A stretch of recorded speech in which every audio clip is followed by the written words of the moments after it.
Hello and welcome guys, स्वागत है आप सर्च पे। तो ये वीडियो रिकॉर्ड हो रही है, यहाँ पे आपको बाद में मिल जाएगी।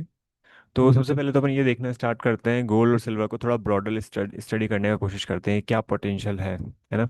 क्या पोटेंशियल है, जैसे अब नॉर्मली मैंने हमेशा आपको इस चीज़ के बारे में बताया है कि जब भी ब्रेकआउट्स होते हैं, जब भी कुछ ऐसे स्ट्रक्चर्स बनते हैं, तो उन स्ट्रक्चर्स में क्या होता है कि कुछ ऐसा होता है। जैसे ये वीडियो जो है ये थोड़ा सा रिकॉर्ड हो रहा है, तो आप बने रहो इसमें, देखते रहो। ये वैसे बाद में मिल भी जाएगा आपको भी, है ना। तो मैं इस पर एक्सप्लेन करूंगा कि आपको गोल्ड में क्या पोटेंशियल बन सकता है, सिल्वर में क्या पोटेंशियल बन सकता है, अपसाइड कहाँ तक जा सकता है ना। जैसे अपन ने एक बार क्लास में डिस्कस किया था वो तो सही सही, इसके अलावा और भी थोड़ा सा हम आइडिया रखेंगे इस चीज़ का।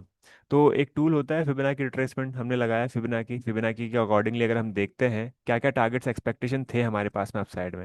ये 2020 से लेकर बॉटम तक लगाया मैंने, 22 तक। और इसमें आप देखोगे 2358, 2821, 3283, 3560, 70, सारे के सारे जो टारगेट्स थे गोल्ड में अचीव हो चुके हैं, है ना। हम ये जो भी बात कर रहे हैं टेक्निकली बात कर रहे हैं, क्योंकि हमें फंडामेंटल की कई सारी चीज़ें डेटा हमारे पास अवेलेबल अभी है, पर नहीं भी है। मतलब कई सारी, अभी यहाँ पे अगर गोल्ड आप देख लोगे इससे भाग क्यों रहा है, कि कहीं ना कहीं सेंट्रल बैंक बाय कर रहा है। तो सेंट्रल बैंक बाय करता है, सेंट्रल बैंक इन्वॉल्व हो रहा है, तभी तो कुछ ऐसा होगा। अदरवाइज नॉर्मल रिटेलर से या फिर नॉर्मल पीपल्स का ये मतलब प्रॉब्लमेटिक है, वहाँ पे वो संभल नहीं पाएंगे, मतलब ले नहीं पाएंगे। तो आप देखेंगे यहाँ पे अगर हम यहाँ पे लगा रहे हैं 37 31 के आसपास का एक जो फर्स्ट टारगेट था अचीव हो चुका है हमारे पास में। ऑलमोस्ट अगर हम देखें तो ये प्रीवियस हाई के बाद से ब्रेकआउट के बाद ऑलमोस्ट 8% के रिटर्न दे चुका है। विद इन लास्ट 4 वीक्स के अंदर अंदर 8% के हमको टारगेट मिल चुके हैं इसके अंदर, है ना। अब नेक्स्ट टारगेट क्या रहेगा, कहीं ना कहीं नेक्स्ट टारगेट अगर आप देखते हो तो 4000 या 4100 तक के अपसाइड मोमेंटम मिल रहे हैं, है ना, मिलने वाले हैं। देखो इस लेवल पे होता क्या है, इस लेवल पे एक्चुअली होता क्या है, जब भी मार्केट में ऐसे बड़े बड़े बिल्कुल टॉप पे चल रहा हो या बड़े बड़े टाइम मतलब ऐसे मोमेंटम होते हैं ना, तो यहाँ पर थोड़ा संभल के रहना जरूरी रहता है हमारे लिए, है ना। इस लेवल पे संभल के रहना जरूरी होता है। मैं आपको प्रीवियस डेटा के बेसिस पे ये चीज़ समझाने की कोशिश करूंगा। जैसे अगर हम यहाँ बात करें, ये गोल्ड का चार्ट है, ये 2011 का चार्ट है। आप देखोगे एक महीने के अंदर 12% का मोमेंटम मिला आपको, राइट। ये अगस्त 2011 का चार्ट है ना। 11 कितना, 12% का रिटर्न मिला। उससे एक महीने पहले आता हूँ तो यहाँ 8% का मोमेंटम मिला। उससे 2 महीने पहले एक कंसोलिडेशन था, उसके उससे पहले बात करें तो 9% का। दीज आर नॉट एक्स, मतलब these are not normal returns ना, थोड़े वैसे रिटर्न्स हैं ये, थोड़े से मतलब एक्सेप्शनल रिटर्न्स होते हैं। अगर आप यहाँ देखोगे 8% एंड देन उसके बाद 12% और 20% के रिटर्न लास्ट 2 मंथ्स में। उसके बाद कुछ टाइम के लिए साइडवेज रहा मार्केट, उसके बाद एक करेक्शन स्टार्ट हुआ, है ना। जब भी कोई बड़ा बुल मार्केट होता है, बड़ा कोई मोमेंटम आता है ना, तो यहाँ पर कभी कभी आप देखोगे कि बस मार्केट ऑलमोस्ट बड़े बड़े कैंडल बनाना स्टार्ट कर देगा, है ना। ऐसे केसेस में होता क्या है, एक वर्ड जो मैं यहाँ पे यूज करने वाला हूँ उसका मतलब होता है शॉर्ट स्क्वीज।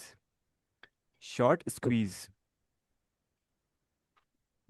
शॉर्ट स्क्वीज, है ना। अगर आप थोड़ा गूगल करोगे तो आपको शॉर्ट स्क्वीज के बारे में बहुत सारी चीज़ें पता चलेगी, यूट्यूब पे आप बहुत बहुत सारी न्यूज़ पता चलेगी। शॉर्ट स्क्वीज, स्क्वीज का मतलब क्या है, शॉर्ट स्क्वीज का मतलब होता है कि जो लोग ऑलरेडी शॉर्ट्स बनाते हैं, जैसे मान लो क्या होता है, हम नॉर्मली स्टॉक्स को या कमोडिटीज को परचेस करके बाय करके काम करते हैं, पर जो लोगों को लगता है कि नहीं यहाँ पे आज अब यहाँ से गिरेगा मार्केट, यहाँ से गिरेगा मार्केट, यहाँ से गिरेगा, तो यहाँ से गिरेगा, तो दे व्हाट दे डू, दे वो ऑलरेडी यहाँ पे शॉर्ट करना स्टार्ट कर देते हैं, है ना। यहाँ पे उन्होंने शॉर्ट किया, फिर यहाँ पे उन्होंने शॉर्ट किया, फिर यहाँ पे शॉर्ट किया। अल्टीमेटली उनके पास जो कैपिटल था उनका वहाँ पे कम पड़ गया, खत्म हो गया ऑलमोस्ट कैपिटल। तो वो क्या करेंगे, लॉस बुक करेंगे, लॉस बुक करना स्टार्ट करेंगे, लॉस बुक करना स्टार्ट करेंगे, लॉस बुक करेंगे। तो जो यहाँ पे क्या है, ये पोजीशन जो है ना शॉर्ट स्क्वीज हो जाता है यहाँ पे, है ना। एकदम से अगर आप किसी सिलेंडर में गैस भर रहे हो, वो प्रेशर से एकदम से बाहर निकलेगा तो बिल्कुल शूटअप करेगा ना यहाँ पे। तो ऐसा ही शूटअप होता है यहाँ पे जब भी ये शॉर्ट स्क्वीज टाइप जिससे कोई सिनेरियो बनता है, शॉर्ट कवरिंग जब होती है तो, है ना। बिकॉज ऐसे लेवल पे क्या होता है, ऐसे लेवल पे कैसे लोग ऐसे इन्वॉल्व हैं। आप मार्केट में अगर स्टडी करोगे देखोगे तो वहाँ पता चलेगा आपको कि कई सारे लोगों ने यहाँ पे क्या है बहुत अर्ली स्टेजेस में, मतलब मैं लिटरली पीपल्स को जानता हूँ जो 2000 2200 2400 ना 30,000 के आसपास से शॉर्ट करना स्टार्ट कर चुके हैं कि भाई अब तो गिरेगा, अब तो गिरेगा, अब तो गिरेगा। कोई लॉजिक है, कोई रीजन है, नहीं पता। ऐसा कोई पॉसिबिलिटी नहीं है, बस हमने यहाँ पे क्या टेक्निकल के बेसिस पे डिसाइड किया है। तो यहाँ पे जो ये बड़े बड़े आप चार्ट देख रहे हो, जैसे अब यहाँ देख रहे हो 9% का मोमेंटम मिल चुका है ऑलमोस्ट मंथली, और अभी तो 6 7 डेज बाकी हैं। एंड उससे एक महीने पहले की बात करूँ तो 4% के रिटर्न थे, है ना। उससे लास्ट 3 महीने की बात करें अपन यहाँ पे, तो यहाँ पे कोई खास रिटर्न नहीं थे पर मोमेंटम था, राइट। यहाँ पे अगर आप देखोगे ये लास्ट 3 मंथ्स का तो ऑलमोस्ट कितना मोमेंटम था, 8% की रेंज में घूम रहा था सेल गोल्ड।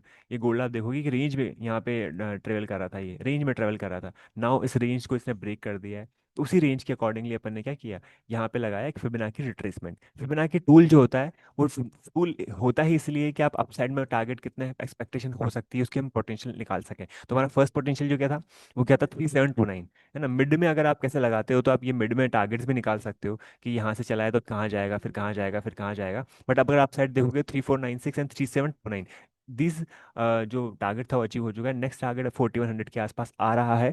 बट इसका मतलब ये बिल्कुल नहीं है कि आप यहाँ तक वेट कर सकते हो, है ना। मैं बस थोड़ा सा क्या हमेशा कंजर्वेटिव रखना हूँ व्यू अपना। तो मैं कहीं ना कहीं एक्सपेक्ट करके चलूंगा कि एक बार इसको एक हर्डल मिल जाएगा 3900 के अराउंड, है ना, मिड में 3900 के आसपास यहाँ पे एक हर्डल मिलेगा। एंड देन उसके बाद फिर ये 4100 तक के लेवल्स के लिए ओपन हो जाएगा। ठीक है, ये टेक्निकली है। एंड देन उसके बाद और ऊपर पूछा पूछा जाए तो और ऊपर हम टारगेट निकाल सकते हैं, वो भी हमारे पास पॉसिबल पोटेंशियल है। जैसे हम यहाँ पे देखें तो आप देखेंगे कि 4100 एंड देन 4800 एंड 5000।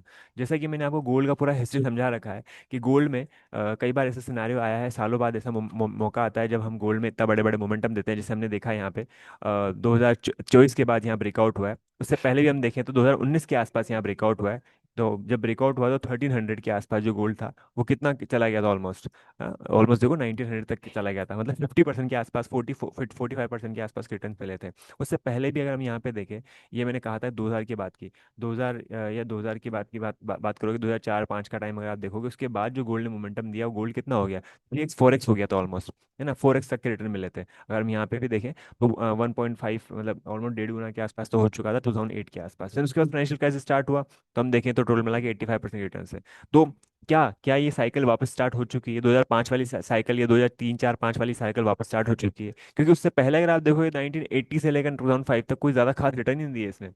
ऐसा कोई खास रिटर्न नहीं दिया। अगर आप देखोगे मेजोरिटी ऑफ केसेस में 20%, 30%, 40% के रिटर्न मिले हैं उसमें। बट 1970 की बात करें तो उस टाइम पे एक्सेप्शनल रिटर्न थे। क्यों? क्योंकि जो गोल्ड स्टैंडर्ड थे वो हट गए थे, बार्टर सिस्टम था वो हट गया था, राइट। उसमें आप देखोगे बिल्कुल टॉप तक। अब आप यहाँ पे देखोगे, यहाँ पे देखिएगा आप कितना कितना है ये 27% का ईयरली मंथली रिटर्न, इसमें देखो 23%, इसमें देखो 11%, इसमें देखो 23%। तो आप समझ रहे हो इस चीज को?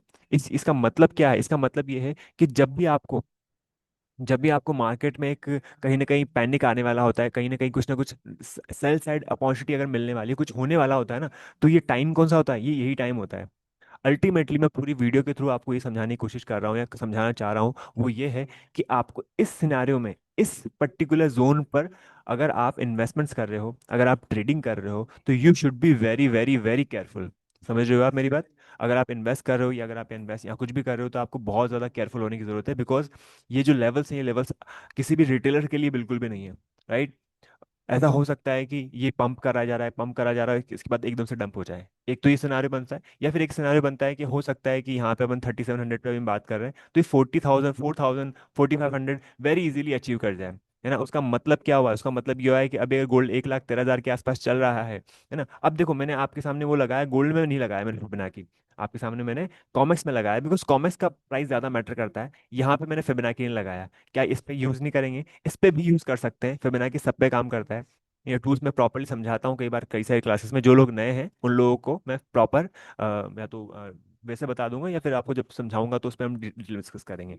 ठीक है, तो आप देख सकते हो यहाँ पे ये फिबोनाची लगा रखी है। फिबोनाची की सारे रिटर्न्स जो है, सारे के सारे जो लेवल्स हैं वो अचीव हो चुके हैं यहाँ पे। Just a second.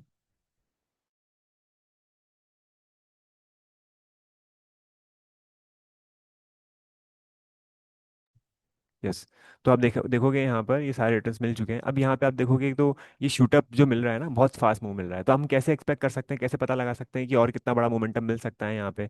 वैसे तो अगर आप एक अंदाज़ा लगाना चाहो तो ऑलमोस्ट 1,30,000 तक के हमारे लेवल ओपन है यहाँ पे, 131-130 तक के लेवल्स हैं। बट पॉइंट यही आता है, जब आप ऐसे वीडियोज़ देखते हो कि इन्होंने बोला बाय कर लो, इन्होंने बोला सेल कर लो, तो ये लेवल्स जो होते हैं ना, यहाँ पर हमको ऐसे जंप नहीं करना होता है ना। नॉर्मली क्या होता है, जब भी अगर मार्केट में कोई बड़े ब्रेकआउट्स होते हैं तो हम यहाँ पे बाइंग सेलिंग करते हैं। जैसे बाइंग का मौका कब था? 1,02,000 के आसपास या 98,000 के आसपास, है ना। ऐसे ऐसे लेवल्स पे आप यहाँ बाय सेल कर सकते हो, because you know there is a down side, there is a small downside risk, right. जब अगर हम यहाँ बाय करते हैं, यहाँ बाय करते हैं, तो we know that there is a small downside risk, है ना। हमेशा हम अपने एक्सपीरियंसेस के बेसिस पे, हमारे पास्ट एक्सपीरियंसेस के बेसिस पे सीखते हैं ना, यही चीज़ है। अगर आपने ये रैली मिस कर भी दी तो इतना कोई बड़ा प्रॉब्लम नहीं है यहाँ पे। आप फिर से जब ये ऐसा कोई स्ट्रक्चर बनेगा, जब ऐसा कोई प्रॉब्लम, ऐसी कोई चीज़ आएगी ना, तो आप तैयार रहोगे। अल्टीमेटली वही हमारा गोल होना चाहिए। तो गोल्ड का मैंने व्यू बता दिया आपको, अब हम सिल्वर पे बात करते हैं। सिल्वर पे बात करते हैं। सिल्वर इस 44th डॉलर है ना, $44 के आसपास चल रहा है। प्रीवियस जो हाई था वो कितना था, 48 है ना, 48.50 का, 50 का जिस टच किया था, $48 के आसपास का हाई था। अगेन यहाँ पे हम प्रीवियसली आ जाते हैं, है ना। मैं आपको हर एक डेटा पैसे ये मैंने जब टेक्निकल स्टार्ट किया तो मैं फर्स्ट क्लास में ये बताता हूँ, वो टेक्निकल टेक्निकल है क्या, टेक्निकल एनालिसिस क्या है, कैसी टेक्निक है जिसके बेसिस पे हम प्रीवियस डेटा को स्टडी करते हैं और फ्यूचर को प्रेडिक्ट करने की कोशिश करते हैं। Because history repeat it. History में जो हो चुका है वो फिर से होता है, बिकॉज ह्यूमन टेंडेंसी जो होती है, ह्यूमन बिहेवियर होता है, ह्यूमन माइंडसेट जो होता है, साइकोलॉजी होती है, वो कभी चेंज नहीं होता, वो हमेशा ऐसा ही रहेगा। हमेशा फियर ग्रीड रहेगा, हमेशा लोगों में ये सब चीज़ें रहेगी। तो एक्चुअली वही पॉइंट हम मैं बताना चाह रहा हूँ कि जब आप देखोगे कि अभी ओनली अगर आप मंथली चार्ट देखो 11%, इससे पहले वाला चार्ट देखो 8% है ना, उससे पहले देखो मंथली का जो कैंडल है वो 10%। नहीं, उससे पहले ही चलो यहाँ देख लेते हैं, ये 2020 की बात है। 20 की बात यहाँ पे देखो, अगस्त 20 में क्या था, 15% का रिटर्न दिया सिल्वर ने। इसने यहाँ पे देखो 33% का रिटर्न दिया।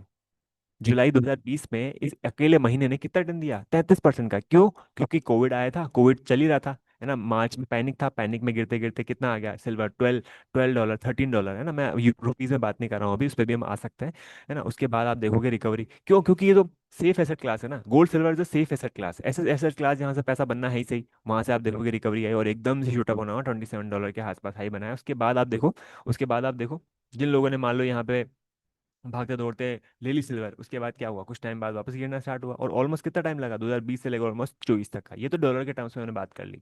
चलो हम इसके इसके टर्म्स में बात कर लेते हैं। किसके टर्म्स में? यहाँ पे देखिए आप, ये देखो कहाँ पे 84,000 है ना। उसके बाद क्योंकि ये डेटा जो आप देख रहे हो ना, ये थोड़ा सा एक्सपायरी बेस्ड है, तो मैं आपको इस चार्ट के बेसिस में जाता हूँ। जैसे आप यहाँ पे देखेंगे 40,000 चला, 49,000 चला, और एकदम से 75,000 तक का हाई बना लिया 20 में, राइट। 70,000 80,000 के आसपास का हाई बन चुका है कहाँ पे, अगस्त 2020 में। उसके बाद नेक्स्ट महीने में देखोगे आप कितना आ गया, 56,000 आ गया। आप मेरी बात समझ रहे हो? जो लोग पैनिक में बाय कर लेते हैं, सेल कर लेते हैं, उनके साथ सबसे बड़ी प्रॉब्लम यही रहेगी कि जब एकदम से गिरेगा ना, तो फिर आप स्टक हो जाओगे। तो you have to take rent entry at the right place. अगर आपके एंट्री मिस हो चुकी है, तो आपकी पोजीशन साइजिंग स्मॉल होनी चाहिए। आपको फिर उतना ही बाय सेल करना है जितना आप हैंडल कर सको, आप संभाल सको। आप ज़्यादा संभाल उठा लोगे, उठा लो पकड़ लोगे, फिर उसके बाद अगर ये 1.34 का गिरते गिरते 1 लाख आ गया, तो फिर आपके साथ प्रॉब्लम हो जाएगी, बिकॉज आपके कैपिटल यहाँ पे स्टक हो चुका है, राइट। तो जो एंट्री थी, वो एंट्री अगर मैं सिल्वर की बात ही करूँ, सिल्वर की एंट्री 116 के आसपास भी थी, है ना। उसके बीच बीच में यहाँ भी एंट्री मिली, बट दोज पीपल वो बहुत नीचे से ले रखा है, उनको कोई प्रॉब्लम नहीं है। पर अगर मैं मिडिल से ले रखा है, तो कहीं ना कहीं प्रॉब्लम हो सकती है, अगर आपका शॉर्ट टर्म बाइंग का व्यू है। अगर लॉन्ग टर्म व्यू है, तो लॉन्ग टर्म के लिए फिर किसी से नहीं पूछना, किसी से मत पूछो लॉन्ग टर्म के लिए कोई बताए कि ऐसा कर लो वैसा कर लो, मत करो।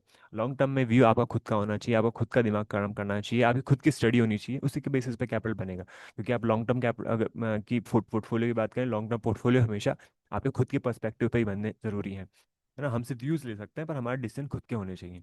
तो आगे आते हैं यहाँ पे हम आगे आते हैं। हमने ये डिस्कस किया सिल्वर मिनी का पूरा। ओके, अब सॉरी, सिल्वर सिल्वर मिनी और सिल्वर और बात एक ही है, दोनों के चार्ट्स ऑलमोस्ट सेम है। तो सिल्वर में हम वापस आते हैं, $44 के आसपास आया। उनके बाद आप देख सकते हो अभी यहाँ पर, अब लास्ट प्रीवियसली मैं आता हूँ इन वाले चार्ट्स पे, ये 2011 के चार्ट्स हैं। ये देखोगे एक सिंगल मंथ में कितना मोमेंटम आया, 27%। आप समझ सकते हो इसकी वोल्टाइल कितना होगा, ये कितना वोल्टाइल होने वाला है। यहाँ पे बहुत ज़्यादा हाई वोल्टिलिटी है, ये बहुत हाई वोल्टिलिटी है ये, है ना। आप समझो एक महीने में कितना, 27%। तो अगर अभी भी ये सिनेरियो बनते हैं, तो आपको सरप्राइज नहीं होना है।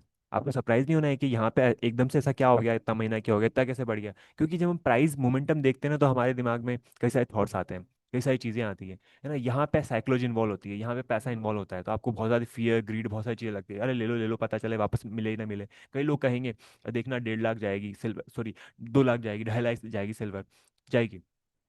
पढ़ के आपको यहाँ लेना चाहिए, आप उतना ही लेना चाहिए जितना आप हैंडल कर सको, right. If you really want कि यहाँ पे हम हैंडल कर सके, तो ले सकते हो, बट बहुत ज़्यादा भरने की जरूरत नहीं होती है। भरने की जरूरत कब होती है, जब मार्केट में ऐसे सिनारियो बने। कौन से सिनारियो बने? ऐसे सिनारियो बने। ये मैं जो वीडियो है ना, पर्टिकुलरली इन्वेस्टमेंट ट्रेडिंग दोनों के पर्सपेक्टिव से बताना चाह रहा हूँ। यहाँ पर ऐसे लेवल्स पर, ऐसे यहाँ टॉप पे नहीं बनना। अब अगर ये गिरता गिरते गिरते यहाँ आता है ना, तो फिर उसके बाद हम ये वापस जाएगा, तो फिर अपन डेफिनेटली लेंगे, है ना। मार्केट में जैसे अभी रिसेंटली कई सारे लोगों ने डिस्कशन किया कब लेना चाहिए, कहाँ लेना चाहिए। तो हमारे पास जो एक पर्टिकुलर लेवल था ना, वो लेवल मैं आपको दिखा देता हूँ। कहाँ पर था एंट्री हमारे पास में, जैसे यहाँ पे देखोगे। तो यहाँ जब 1,28,000 के आसपास एंट्री मिली तो हमने यहाँ पर कहा कि हाँ ये it's a good thing, it's a good time to entry, है ना। यहाँ पे आप टेक्निकल जब लगाओगे तो आपको पता चलेगा, ये हम सीखेंगे आगे जाके अभी। तो उसके बाद यहाँ पे एंट्री, उसके बाद यहाँ तक का शूटर मिल गया। क्या हम यहाँ पर ले सकते हैं क्या? नहीं, यहाँ पे वेट एंड वॉच वाला सिनारियो, आपको 6 से 7 थाउजेंड के आसपास का प्रॉफिट पर यहाँ पर मोमेंटम मिल चुका है। अगर हम बड़े लॉट की बात करें तो बहुत अच्छा खासा है अमाउंट, और परसेंटेज वाइज भी आप देखा जाए तो कितना है, ऑलमोस्ट 5% के आसपास मोमेंटम है, तो it's a very good amount. But हम फिर उसके बाद फिर देखते हैं हम कहाँ पे अच्छी अपॉर्चुनिटी हमारे पास लेने की। ये अच्छी अपॉर्चुनिटी है हमारे पास, है ना। फॉल में 1,12,000 तक आ गया तो फिर हमारे पास अच्छी अपॉर्चुनिटी थी। यहाँ पे अच्छी अपॉर्चुनिटी थी जब ट्रम्प का टैरिफ लगा। ये टैरिफ लगा कब था? ये 7 अप्रैल के आसपास। ये अच्छी अपॉर्चुनिटी थी। अगर आप 88,000 लेकर अब तक का रिटर्न देखोगे तो इट्स ह्यूमंगस, ऑलमोस्ट 50% ज़्यादा रिटर्न मिल चुके हैं यहाँ पे, राइट। तो क्या हम एसेट क्लास को पढ़ें? इसके बारे में पढ़ना बहुत जरूरी है, इसके बारे में जानना बहुत जरूरी है। सिल्वर में का की यूज़ कहाँ है, सिल्वर का इंडस्ट्रियल यूज़ क्या है, सिल्वर का क्यों यूज़ हो रहा है, क्यों ऐसा सिल्वर भाग रहा है, आप उसके बारे में जब तक पढ़ोगे नहीं तब तक आपको इसमें कन्विक्शन नहीं आएगा। सिमिलर केस में गोल्ड में क्यों ऐसा है, because gold is fiat currency, ये मतलब एज हार्ड करेंसी, है ना। फिएट करेंसी का तो प्रिंट कर सकते हैं, इसको प्रिंट नहीं कर सकते हैं, तो इसलिए इसकी वैल्यू ज़्यादा है। आप समझ रहे हो इसकी वैल्यू कितनी ज़्यादा है? ये एक रीज़न है गोल्ड सिल्वर के सबसे ज़्यादा बढ़ने का। नाउ सिल्वर पे आ जाता हूँ वापस से कि क्या एक्सपेक्टेशन है। जैसे मैंने ये बताया, आपने देखा ये वाला लेवल ना, सितंबर 10 2010 से लेकर ऑलमोस्ट कितना, 11, है ना। ऑलमोस्ट देखो ये सितंबर अक्टूबर नवंबर दिसंबर, है ना, जनवरी फरवरी, और उसके बाद देखोगे आप अप्रैल, अप्रैल में कितना गया, एकदम 27%। ऑलमोस्ट अगर आप रिटर्न देखोगे यहाँ पर तो कितना मोमेंटम मिल गया, ऑलमोस्ट उसमें 140% का रिटर्न मिल चुका है ना। लोग पागल हो जाएंगे ऐसे ऐसे देखकर इसको। बट आप इसको देखोगे जब इसको, उसके बाद जब जून में क्या हुआ, अब जून में क्या हुआ, यहाँ पे मई में क्या हुआ, 19-20% गिरा उसके बाद। उसके बाद फिर देखो फिर 10% गिरा, ऑलमोस्ट 30% का करेक्शन। आप सोच के देखो, अगर जिन लोगों ने यहाँ पे एंट्री ले ली वो क्या करेंगे? वो बहुत सालों तक इसको होल्ड करके बैठे रहेंगे, बहुत सालों तक इसको लेके बैठे रहेंगे। इसलिए अब कभी भी जब भी ऐसी सिनारियो बने मार्केट में, आपको हमेशा इसके लिए तैयार रहना पड़ेगा, राइट। कि आपको किस प्राइस पे लेना है। ऐसा नहीं होता है कि जस्ट बिकॉज सब लोग बाय कर रहे हैं, सब लोगों में पैनिक है तो आप भी जाके बाय कर लो। अगर आपका व्यू लॉन्ग टर्म का है then no, ask no one, किससे मत पूछो कि क्या होना चाहिए व्यू। बट अगर आपका शॉर्ट टर्म का व्यू है then you should ask yourself कि मैं अगर यहाँ पे एंट्री एग्जिट कुछ भी करते हैं या ट्रेडिंग भी करते हैं तो हमारे लिए उसमें कितना बड़ा प्रॉब्लम भी हो सकता है और कितना बड़ा बेनिफिट भी हो सकता है, दोनों चीज़ें। तो जब ऐसे बड़े मोमेंटम मिलते हैं, दोनों अपसाइड मिल रहे हैं, तो डाउन साइड भी कभी ना कभी आ सकते हैं, है ना। तो हम एक्सपेक्टेशन क्या रख के चल रहे हैं अभी यहाँ पे? मोमेंटम कहाँ तक मिल सकता है? यहाँ तक मिल सकता है, यानी 10% मोमेंटम अभी और भी ऊपर आ सकता है सिल्वर में, है ना, as per the charts. But आप ये भी तैयार रहो इस चीज़ के लेकर के लिए भी कि ऐसे मूव्स भी मिल सकते हैं। तो आप देखोगे यहाँ ऑलमोस्ट यहाँ से $50 से गिरते गिरते गिरते गिरते कितना रह गया, ऑलमोस्ट 70 के आसपास रह गया। क्योंकि सिल्वर का जो प्राइस होता है, जैसे ये सिल्वर का प्राइस चल रहा है $44, मल्टीप्लाई पे करेंगे अपन यहाँ पे इंडियन रुपीस से, है ना। उसके बाद हम कैलकुलेट करेंगे तो आपका जो रुपीस आएगा वो M6 में निकल के आएगा। बट रुपीस तो लगातार यहाँ पे गिर रहा है तो इस वजह से यहाँ इतना ज़्यादा फर्क नहीं पड़ा। पर 2011 के आसपास जिन लोगों को पता है सिल्वर का प्राइस बहुत ज़्यादा हाई हो चुका था। उसके चार्ट अभी तक हमारे पास पुरानी चार्ट अवेलेबल नहीं है, इसलिए अब आप और देखोगे ना यहाँ पे देखो, पहले भी ऐसा कुछ हो चुका है। पहले कब हो चुका है? 1970-80 के 1980 के आसपास, जब गोल्ड में भी मैंने बताया, गोल्ड में भी 1970 से ट्रेंड चला था। इसलिए कहा जाता है ना गोल्ड सिल्वर लगातार साथ साथ चलते हैं मोस्टली। ये देखो यहाँ भी $1.4 के आसपास ही सिल्वर, गोल्ड चला, गोल्ड के साथ साथ सिल्वर भी चला। तो यहाँ $40 तक के हाई बन चुके हैं उस टाइम पे। उसके बाद फिर से पैनिक आया, फिर गिरा और $5 तक आ गया। तो जब तक आप किसी एसेट क्लास के बारे में पूरे ABCD ना समझ जाओ तब तक आपको अ, थोड़ा संभल के रहना चाहिए। ये मैंने डिस्कस किया पूरा सिल्वर का। मैंने एक दो एक स्ट्रक्चर के बारे में डिस्कशन किया है, तो मैं स्ट्रक्चर्स को लेकर आता हूँ फिर से। जैसे आप निफ्टी देखोगे, यहाँ पे निफ्टी देखोगे, ओवरऑल मार्केट के बारे में जानना है बहुत जरूरी है। अगर हम निफ्टी के बारे में देखें तो यहाँ निफ्टी में देखोगे एक काफी अच्छा खासा बुलिश स्ट्रक्चर बना हुआ है ना। जिन लोगों को मैंने रिसेंटली पढ़ाना स्टार्ट किया उनको पता है कि ये हैमर काइंड ऑफ पैटर्न बन रहा है। अभी बना नहीं है, 47 मिनट के अंदर कैंडल क्लोज हो जाएगी, but still it's a bullish structure because it will क्या किया है यहाँ पे, देखो रिजेक्शन फेस किया है यहाँ पे, ये सपोर्ट लाइन मैंने लगा रखी है, यहाँ पे रिजेक्शन फेस किया है, यहाँ से रिकवरी आने वाले सिनारियो बने हुए हैं, है ना। तो हम सोच सकते हैं कि यहाँ से वापस अपसाइड मोमेंटम आ सकता है। एक तो ये चीज़ हो गई। दूसरी हम बात करें यहाँ पे बैंक निफ्टी की। आप देखोगे बैंक निफ्टी में हमने क्या किया हुआ है, बैंक निफ्टी में देखो यहाँ पे एक तरह से ट्रेंड लाइन लगा रखी है, ब्रेकआउट हुआ है, बॉटम में हमारे पैटर्न्स काफी अच्छे थे। एंड यहाँ पे अभी आप देखोगे तो डेली चार्ट में भी हमारे पास पैटर्न थे। यहाँ पे थोड़ी वीकनेस रही, लगातार 3 दिन तक मार्केट गिरता रहा, आज वापस यहाँ से बॉटम से अच्छी रिकवरी आ रही है ना। और हम कहीं क्या क्या क्या किया हमने यहाँ पे, ये ट्रेंड लाइन लगा दी, ट्रेंड लाइन के अकॉर्डिंगली ये परफॉर्म करने के लिए तैयार हो चुका है। तो आपने देखा कि निफ्टी बैंक निफ्टी में भी स्ट्रेंथ आ रही है फिर से, है ना। और अभी दूसरी चीज एक और क्या कंफर्मेशन होती है जिसके बेसिस पे हम पता लगा सकते हैं मार्केट में स्ट्रेंथ है, मार्केट में वीकनेस है। निफ्टी फिफ्टी के चार्ट देखो आप, है ना। आज क्या है, आज ट्यूसडे है, तो निफ्टी के अंदर क्या है, एक्सपायरी होती है। तो एक्सपायरी के दिन क्या होता है, ये दोनों साइड मोमेंटम दे सकता है। जैसे आप मॉर्निंग में देखोगे, मॉर्निंग में देखोगे यहाँ पे निफ्टी ओपन होता है 25,200 के आसपास गिरना स्टार्ट कर दिया है, फिर उसके बाद वापस रिकवर देना स्टार्ट कर दिया। तो ये चीज़ें दोनों ही होती रहती है, तो इसलिए आपको इसको लेकर कंफर्टेबल बनना आपको ज़रूरी है। निफ्टी फिफ्टी अपने देख लिया, अब एक फटाफट से अपन एक बार क्या क्या देख लेते हैं, निफ्टी फिफ्टी के 50 चार्ट देख लेते हैं। 50 स्ट्रक्चर्स को अपन देख लेते हैं तो हमको आइडिया लग जाएगा कि क्या हो रहा है मार्केट में। चलो, तो आपने देखा वीक स्टॉक कौन कौन से है। ट्रेंड, ट्रेंड ट्रेंड अभी वीक चल रहा है, पर एक टाइम पे ट्रेंड इतना चलता था कि बहुत हाई, ज़्यादा हाई, क्योंकि जूडियो के स्टोर खोल रहे थे रेगुलर। अगर आप ट्रेंड के बारे में पढ़ना स्टार्ट करोगे तो आपको पता चलेगा जूडियो हर कहीं, मतलब हर रोज ही कहीं ना कहीं स्टोर खोल रहा था, है ना, ऐसी कोई न्यूज़ थी। तो आप देखोगे ट्रेंड जो था, ट्रेंड कितना चला, ऑलमोस्ट 2023 से हम देखें या उससे पहले भी देखें तो ऑलमोस्ट इसने काफ़ी अच्छे खास रिटर्न दिए। 4-5 क्यों ना, 4x तो ये एक साल के अंदर अंदर ही हो गया था ऑलमोस्ट, मई 2023 से भी मैं डिस्कस करूँ तो आप ये भी ध्यान रखोगे जब मार्केट इतना शूट अप कर देता है तो वहाँ पे क्या होता है, बस यहाँ पे ये होता है ना। फ्यूचर प्रोजेक्शंस पे काम होती है चीज़ें। मार्केट में परफॉर्मेंस या मार्केट में पैसा कैसे आता है, फ्यूचर प्रोजेक्शंस पे। आप कभी भी किसी प्लॉट को या किसी भी लैंड को कब परचेस करते हो, जब आपको पता चलता है कि 5 साल बाद यहाँ पे ऐसा कुछ होने वाला है, राइट, या 10 साल बाद यहाँ पे ऐसा कुछ हो सकता है, इतना बड़ा ग्रो हो जाएगा। पर हमको पे क्या करता है, हम 2-3 साल पहले से इन्वेस्टमेंट करना स्टार्ट कर दे कि यहाँ तो मेट्रो निकलेगी, यहाँ पे तो हॉस्पिटल्स आएंगे, यहाँ पे तो लोकेलिटी आएगी, यहाँ पे तो कॉलोनी कटने वाली है, यहाँ पे ऐसा होने वाला है, यहाँ पे तो मेन रोड निकलने वाला है। इसलिए तो हम सोचते हैं ना, तो उसके बेसिस से हम इन्वेस्टमेंट करते हैं। तो ट्रेंड पे भी जिन लोगों ने इन्वेस्टमेंट करा वो किस लिए इन्वेस्टमेंट करा, वो इसलिए ये सोच के करा क्योंकि लॉन्ग टर्म में कुछ अच्छा होने वाला है, कि जूडियो का स्टोर है, टाटा का नाम है, जूडियो का स्टोर भी है, दूसरा जूडियो प्राइसिंग बहुत अच्छे पे प्ले कर रहा है, लाइक 1000 या 1500 के अंदर अंदर ही आपको आपको बहुत अच्छा स्टाइलिश क्लोथ्स वगैरह मिल जाएंगे। प्रीमियम कैटेगरी में जाओगे तो आप वेस्ट साइड में चले जाओ, और प्रीमियम कैटेगरी में जाना है तो आप ज़ारा में चले जाओ। सारी कैटेगरीज को उसने वो कर रखा है। And they crack the business, उनका बिजनेस इतना स्ट्रांग इस वजह से वो क्रैक कर रहे हैं, इस वजह से पेंटालून है वो या फिर बाकी जो अदर ब्रांड्स उतना अच्छा परफॉर्म नहीं कर पा रहे, पर जूडियो इज डूइंग वेल, है ना। तो जूडियो की वजह से भी ये मोमेंटम है, तो इस वजह से एक तरीके से हमने देखा कि जब हमने देखा यहाँ पे सेल्स अच्छी है तो ट्रेंड का स्टॉक जो है बढ़ने लगा और ट्रेंड का स्टॉक ने काफी अच्छा परफॉर्म किया है यहाँ पे, राइट। बट अब ये सस्टेन थोड़ी ना करेगा, थोड़ा टाइम के लिए रुकेगा फिर चलना स्टार्ट करेगा। एचयूएल की बात करें, हिंदुस्तान यूनिवर्स यहाँ पे थोड़ा सा वीक है। एफएमसीजी प्रोडक्ट हमेशा ऐसे ही मतलब स्टॉक्स जो होते हैं ऐसे परफॉर्म करते हैं। अल्ट्राटेक सीमेंट थोड़ा सा वीक है, एसबीआई लाइफ थोड़ा सा वीक है, टेक महिंद्रा वही अभी हम देखा H1 वीज़ा वाली प्रॉब्लम जो चल रही है। ये जो न्यू पीपल्स हैं उनको वीज़ा के लिए ऑलमोस्ट 10x वीज़ा अमाउंट देना पड़ेगा, वो एक रीज़न है। तो वो कहीं ना कहीं नेगेटिव न्यूज़ होती है आईटी सेक्टर्स के कंपनीज के लिए। अब कोई भी अगर पर्सन जाना जाएगा तो उससे पहले सोचेगा एक बार के लिए, है ना। कोई अदर जो कोर्सेज हैं उनको एक्सप्लोर करने की कोशिश करेगा, राइट। अब हम आते हैं जहाँ पे जो अच्छे मोमेंटम चल रहे हैं। अगर आप देखोगे हिंदुस्तान ये इन बैंक चल रहा है, स्टील है, इंटरमेन ये है, ईरानी एंटरप्राइजेज है, एसबीआई है, बैंक है। तो बैंकिंग स्ट्रॉन्ग चल रहा है थोड़ा सा। अगर देखोगे आप कोटक महिंद्रा बैंक में देखोगे तो कोटक में भी ऑलमोस्ट यहाँ पे वापस से रिकवरी आई है ना। टाटा स्टील है तो मेटल स्ट्रॉन्ग है ना। पूरा गोल्ड सिल्वर स्ट्रॉन्ग होता है तो कहीं ना कहीं मेटल में भी पैसा आना स्टार्ट हो जाता है। हिंदू कॉपर वगैरह है तो वो उसमें अगर आप बिजनेस पढ़ोगे हिंदू कॉपर वगैरह का तो आपको इंटरेस्ट आएगा। मारुति, है ना, ऑटो से चल रहा है बिकॉज जीएसटी का रिबेट है, और साथ साथ अभी दिवाली भी आने वाली है ना। साथ साथ 22 अक्टूबर की ये 22 वाला जो डेट था वो भी आ चुका है, तो जीएसटी वहाँ भी हट चुका है। बजाज फाइनेंस क्योंकि फाइनेंस कंपनी है। एक्सिस बैंक का बहुत अच्छा स्ट्रक्चर था, काफ़ी टाइम से करेक्टिव भी था। लास्ट क्वार्टर के अर्निंग्स भी देखोगे तो नेगेटिव है ना। तो आपको हमेशा ध्यान रखना है, अच्छी कंपनीज अगर कभी आपको करेक्शन में मिल जाती है तो आपको क्या करना है, आपको प्रायोरिटी उनको देना है, आपको प्रायोरिटी उनको देना है। जैसे आप जिन लोगों को पता है उनको पता है कि यहाँ पे इन्वर्टेड हैमर बना हुआ है, देखो उसके बाद देखो रिकवरी कितनी अच्छी आई है। एसबीआई देखेंगे तो एसबीआई में भी काफ़ी टाइम तक एक रेंज बनी हुई थी, अब रेंज का ब्रेकआउट हो चुका है। ये फाइनली एसबीआई ने मोमेंटम देना स्टार्ट किया है ना। तो एसबीआई भी आप देखोगे तो ऑलमोस्ट पिछले कुछ टाइम में 6-7% का रिटर्न दे चुका है ना। टाइमिंग मैटर करती है, अगर आप टाइमिंग करना चाहते हो तो आपको फर्क पड़ेगा। एंटरप्राइजेस भी स्ट्रॉन्ग कंपनी है, बट थोड़ा सा वोल्टाइल होने की वजह से मैं रिकमेंड नहीं करता हूँ ना बताता हूँ। बट ज़रूर जिन लोगों को पता है, जिन लोगों को आइडिया है अगर कंपनी की, आपको फाइनेंशियल्स वगैरह पता है ना, स्ट्रॉन्ग पता है, तो देखो 57% का ईपीएस ग्रोथ है यहाँ पे, P48 का चल रहा है, तो इट्स अ गुड कंपनी, है ना। और दूसरी चीज़ हिंडनबर्ग का भी जो वो जो प्रॉब्लम चल रही थी वो भी, उस पर भी क्लीन चिट मिल चुका है सुप्रीम कोर्ट से, तो वहाँ भी कोई प्रॉब्लम नहीं है। तो इट्स अ गुड थिंग।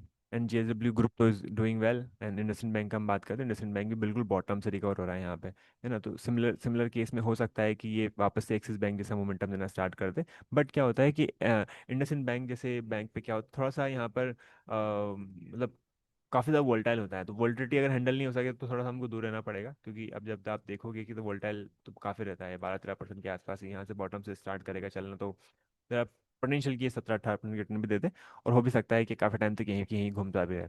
और साथ साथ आप बाकी भी कंपनीज देख लो एक बार के लिए, निफ्टी की 500 कंपनीज को भी एक बार एक स्टडी कर लोगे तो आप पता चलेगा कि हाँ ओवरऑल मार्केट में कहीं ना कहीं स्ट्रेंथ बनी हुई है ना। फाइनेंस कंपनीज हो गई वो अच्छा कर रही है, या फिर बैंक्स हैं वो अच्छा कर रहे हैं, मेटल कंपनीज है वो कहीं ना कहीं अच्छा कर रही है, पर्टिकुलर सेक्टर्स वाइज भी आप देखना चाहो तो वो देख सकते हो। इससे ही आपको पता चलेगा कि मार्केट में ओवरऑल स्ट्रक्चर्स कैसे हैं, मार्केट में ओवरऑल परफॉर्मेंस कैसी है, क्या अभी व्यू है।